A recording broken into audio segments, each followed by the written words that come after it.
নমস্কার, আমি অর্পিতার খামখেয়ালি গল্পে আরও একবার সকলকে জানাই স্বাগত। আজকের রেসিপি দেখে বুঝতেই পাচ্ছেন, চিকেনের একটি রেসিপি। একদম নতুনত্বভাবে এই রেসিপিটি আমি তৈরি করেছি। খেতে কিন্তু দারুণ লাগে। বাড়িতে আত্মীয় আসলে একবার এই রেসিপিটি তৈরি করে নিতে পারেন। তাহলে চলুন সম্পূর্ণ ভিডিওটি দেখার অনুরোধ রইল। প্রথমেই শুকনো কড়াইতে শুকনো লঙ্কা, তেজপাতা আর গোটা জিরে আমি হালকা ফ্রাই করে নেব। আসলে এগুলোকে আমি গুঁড়ো করে নেব, খুব কিন্তু মিহি গুঁড়ো করার প্রয়োজন নেই। আমি পরে দেখিয়েই দেব কেমন গুঁড়ো করেছি, কিন্তু এগুলোকে একটু ফ্রাই করে নিতে হবে যেন গুঁড়ো করতে কোনো সমস্যা না হয়। এবার এটাকে একটি পাত্রে তুলে রাখবো ঠান্ডা করার জন্য। অপর পাশে দিয়ে দেব সরিষার তেল। এখানে অল্প পরিমাণ সরিষার তেল দিয়েছি, দেখতেই পাচ্ছেন। আমি বললাম একটু নতুনত্বভাবে রেসিপিটি তৈরি করব। তেল গরম হলেই দিয়ে দিয়েছি গোটা রসুন আর কিছু পরিমাণ পেঁয়াজ কুচি। রসুন আর পেঁয়াজ কুচিটাকে একটু ফ্রাই করে নেব। দেখতে থাকুন। আজকের এই রেসিপিটি আমি কিন্তু সম্পূর্ণ অন্যভাবে তৈরি করেছি। এইভাবে চিকেনের রেসিপিটি একবার তৈরি করে দেখবেন, আশা করি সকলের খুব ভালো লাগবে। এই পর্যায়ে দিয়ে দিলাম টমেটো। রসুন, পেঁয়াজ এবং টমেটোটাকে একটু ফ্রাই করে নিতে হবে। আমি কিন্তু আজকের রান্নায় কোনো লঙ্কার গুঁড়ো ব্যবহার করব না, কাঁচা লঙ্কা দিয়ে রান্নাটি করব। এবার আমি ব্যবহার করব কিছু কাঁচা লঙ্কা। কাঁচা লঙ্কাটাকেও হালকা ফ্রাই করে নেব।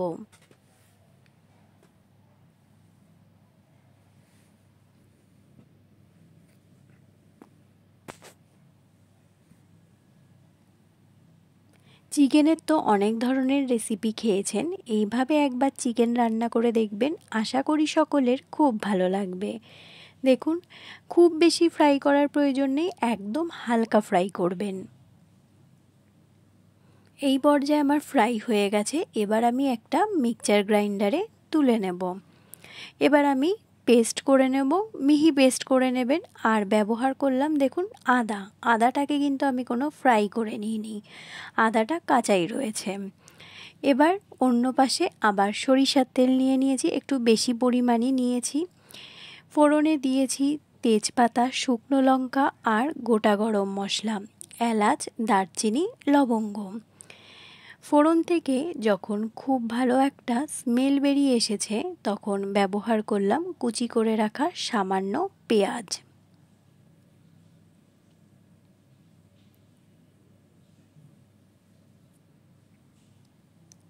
এবার ব্যবহার করব ওই যে পেস্টটা তৈরি করে নিয়েছি, প্রথমেই দেখালাম রসুন, পেঁয়াজ, টমেটো, কাঁচা লঙ্কার, সেটা তেলের মধ্যে দিয়ে দেব।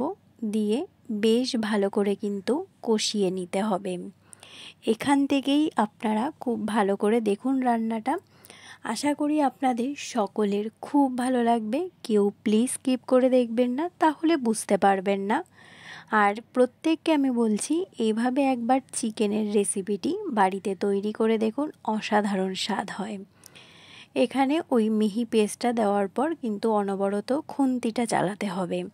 খুন্তিটা না চালালে নিচে লেগে যাওয়ার একটা সম্ভাবনা থাকবে।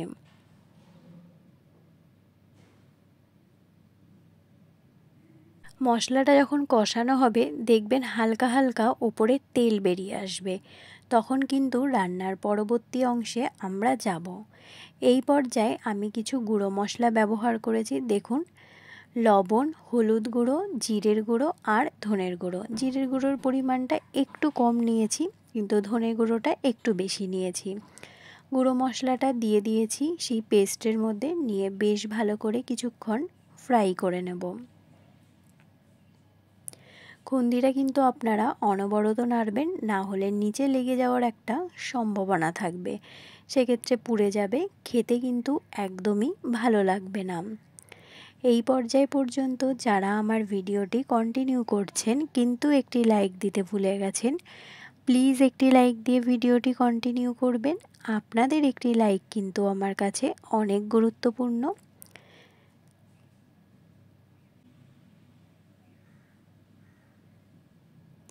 মশলাটা থেকে দেখতেই পাচ্ছেন হালকা হালকা কিন্তু তেলটা বেরোচ্ছে।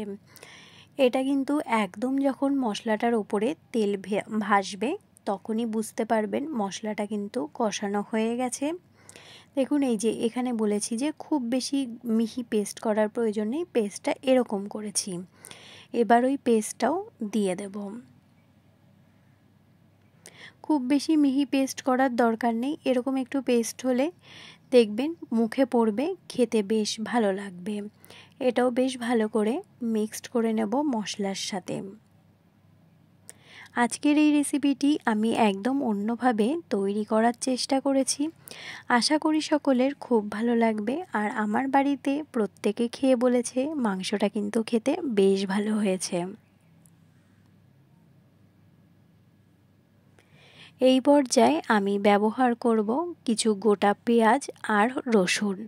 এটা সম্পূর্ণ অপশনাল, আপনারা যদি মাংসে গোটা পেঁয়াজ আর রসুন খেতে পছন্দ করেন তাহলে ব্যবহার করবেন, আর যারা পছন্দ করেন না তারা স্কিপ করে যেতে পারেন।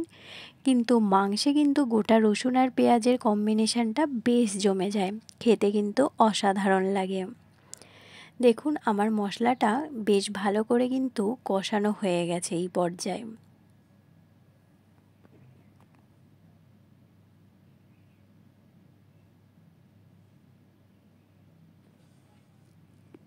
তেলটা বেশ ভালো করেই কিন্তু ছেড়ে এসেছে। এবার আমি খুব সামান্য পরিমাণ জল অ্যাড করব, মানে একদমই বেশি নয়। জলটা দিয়ে আরও কিছুক্ষণ কষিয়ে নেব। জলটা যখন একদম টেনে যাবে তখন আমি আবার রান্নার পরবর্তী অংশ অ্যাড করব। জলটা দিয়ে মশলাটা আরও কিছুক্ষণ ফুটতে দেব। চিকেন এনেছিল আজকে বাড়িতে অনেকটা পরিমাণ, আর বাড়িতে আমরা আত্মীয় বা নিজস্ব বাড়ির ফ্যামিলি মেম্বার সংখ্যাও অনেকে ছিলাম। চিকেনের পরিমাণ দেখেই বুঝতে পারবেন আজকে আমি প্রায় 1.5 কেজি মতো চিকেন রান্না করেছি। সেই জন্য প্রথমেই ভেবে নিয়েছিলাম চিকেনের একটু নতুনত্ব কিছু আইটেম তৈরি করব। সেটা ভেবেই এইভাবেই চিকেনটা তৈরি করেছিলাম। খেতে কিন্তু অসাধারণ স্বাদ হয়েছিল। আর আমি আজকে চিকেনের যে রেসিপিটি তৈরি করেছিলাম এটা ব্রয়লার মুরগি নয়, এটি হচ্ছে দেশি মুরগি দিয়ে চিকেনের রেসিপিটা তৈরি করেছিলাম। এই পর্যায়ে দেখতে পাচ্ছেন জলটা কিন্তু অনেকটা টেনে গেছে আর কি সুন্দর তেল ছেড়ে এসেছে। আমি আরও কিছুক্ষণ এটাকে টানিয়ে নেব। আমার পরিবারে যে সকল নতুন বন্ধুরা যুক্ত হচ্ছেন তাদেরকে অসংখ্য ধন্যবাদ আমার পাশে থাকার জন্য। পুরনো বন্ধুদের অসংখ্য ধন্যবাদ আমাকে সহযোগিতা এবং আশীর্বাদের মাধ্যমে এতটা পথ এগিয়ে নিয়ে যাওয়ার জন্য। আপনাদের সহযোগিতা, আপনাদের আশীর্বাদ ছাড়া আমার পথ চলা কিন্তু কখনোই সম্ভব নয়। চলুন রান্নায় যাওয়া যাক। আগে দেখতেই পেলেন মশলাটা থেকে যখন ওপরে তেল ভাসছে তখন আমি কিছু চুই ঝাল অ্যাড করেছি। তারপর অ্যাড করলাম মাংসটাকে। চুই ঝালটা অ্যাড করেছি কারণ আমাদের বাড়িতে যারা রয়েছেন তারা চুই ঝালটা একটু খেতে মাংসে পছন্দ করেন। সেই জন্য এটাও চুই ঝালটা আপনাদের সম্পূর্ণ অপশনাল। আপনারা যদি হাতের কাছে পান তাহলে ব্যবহার করবেন, না হলে ব্যবহার করার জন্য কোনো প্রয়োজন নেই। মাংসটা মশলার সাথে দেখতেই পাচ্ছেন খুব ভালো করে মিক্সড করে নিয়েছি। এবার মশলাটার সমেত মাংসটাকে খুব ভালো করে কিন্তু কষাতে দিতে হবে। দেখতেই পাচ্ছেন মাংসটা কিন্তু ফুটে উঠেছে, আর যেহেতু মুরগির মাংস একটুখানি হলেও জল ছাড়বে, সেই জন্য আমি এখন কোনো এক্সট্রা জল অ্যাড করব না। এইভাবেই মশলাটার সাথে মাংসটাকে খুব ভালো করে কষিয়ে নেব। এখানে আমি অ্যাড করব কিছু গোটা কাঁচা লঙ্কা। আমরা ঝালটা একটু বেশি খাই, সেই জন্য গোটা কাঁচা লঙ্কা অনেকগুলো অ্যাড করেছি। আপনারা আপনাদের ঝাল যেরকম খাবেন সেইভাবেই এখানে লঙ্কাটা অ্যাড করবেন। এটি সম্পূর্ণ আপনাদের নিজস্ব পছন্দ। এই পর্যায়ে মাংসটাকে কিন্তু খুব ভালো করে আমার কষিয়ে নিতে হবে। আমি কিন্তু এখানে কোনো লঙ্কার গুঁড়ো ব্যবহার করিনি, আপনারা চাইলে লঙ্কার গুঁড়ো ব্যবহার করতে পারেন। কিন্তু দেখুন আমার মাংসের কালারটা কতটা ভালো এসেছে। যেহেতু আমি ওই যে শুকনো খোলায় তেজপাতা, জিরে আর শুকনো লঙ্কাটা ফ্রাই করে গুঁড়ো করে দিয়েছি, সেটা ব্যবহার করলেই কালারটা কিন্তু খুব সুন্দর আসবে আর একটা অন্য মাত্রায় স্মেল আসবে। আপনারা, আমি বলছি, এইভাবে একবার চিকেনটা রান্না করে দেখবেন, বাড়ির সবাই কিন্তু বেশ ভালো খাবে। আর ছোটরা তো মাংস এমনিই ভালো খায়, সেটা তো আর বলার কোনো প্রয়োজনই নেই। এই পর্যায়ে দেখতে পাচ্ছেন আমি কিন্তু মাংসটা খুব ভালো করে কষিয়ে নিচ্ছি। এখনও অবধি আমি কোনো জল অ্যাড করব না, কারণ অনেকটা পরিমাণ জল বেরিয়েছে, এটাকে আগে ভালো করে কষিয়ে নেব।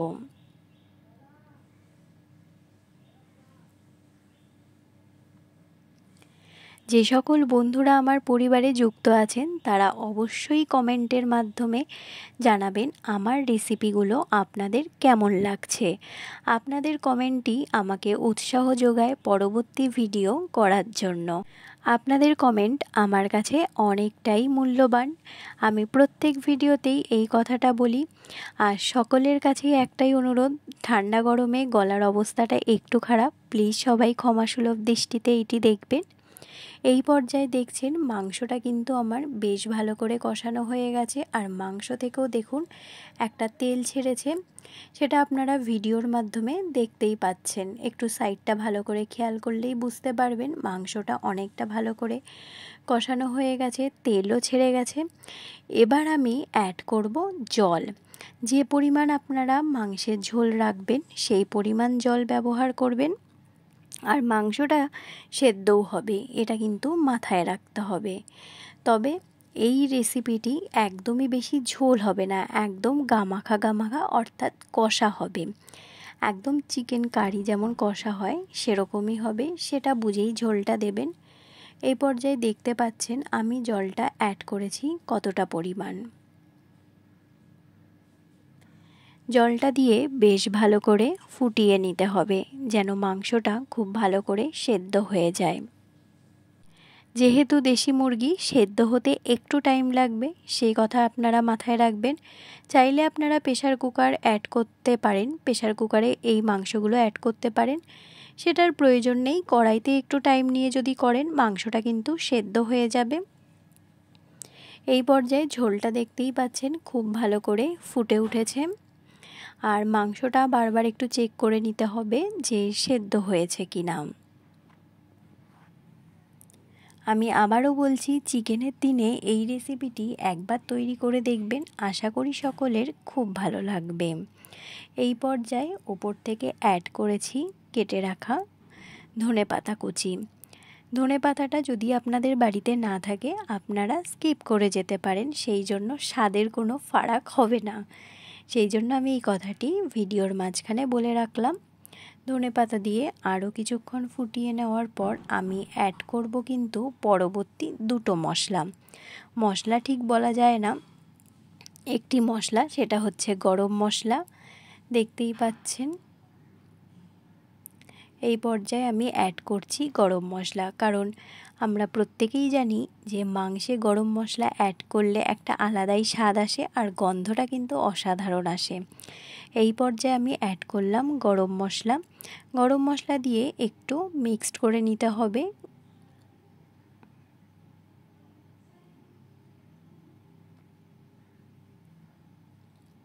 আর অ্যাড করব হচ্ছে ঘি। ঘিটা তো আমি মাংসের রেসিপি যখন করি বা ডিমের রেসিপি অ্যাড করার চেষ্টা করি। ঘি গরম মশলা অ্যাড করলে কিন্তু গন্ধটা একটা আলাদা মাত্রায় আসে, খেতেও আমার মনে হয় খুব ভালো লাগে।